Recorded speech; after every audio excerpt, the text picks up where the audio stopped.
చంద్రబాబు నాయుడు గారి సొంత జిల్లా అన్న సంగతి తెలుసు.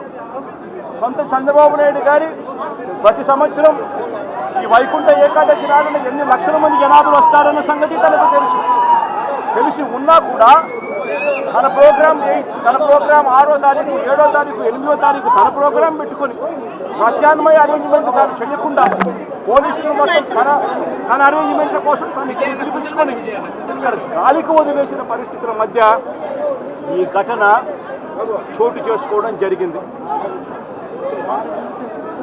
ఈ ఘటనలో ఇప్పటికే 6 మంది చనిపోవడం జరిగింది.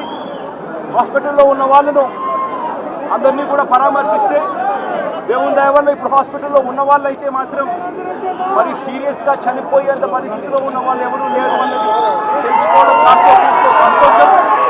కానీ తీరా చూస్తే దాదాపుగా రుయా హాస్పిటల్, ఈ హాస్పిటల్ అన్ని చోట్ల కలుపుకుంటే దాదాపుగా కనీసం అంటే ఉజ్జాయింపుగా నెంబర్లు చెప్తా ఉన్నారు. ఇక్కడైతే 35 మంది చెప్తా ఉన్నారు. రుయా హాస్పిటల్లో ఎంతమంది ఉన్నారు అన్న సంగతి నాకు ఇంకా పూర్తిగా నెంబర్లు చెప్పలేదు. అక్కడి నుంచి ఇక్కడికి పంపించినారు అని చెప్పి నెంబర్లు చెప్తా ఉన్నారు.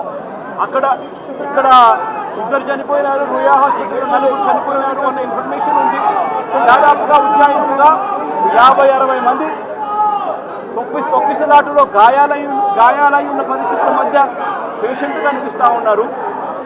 6 మంది చనిపోయిన పరిస్థితుల మధ్య మొట్టమొదటిసారిగా తిరుపతిలో ఇలాంటి ఘటన చోటు చేసుకుంది.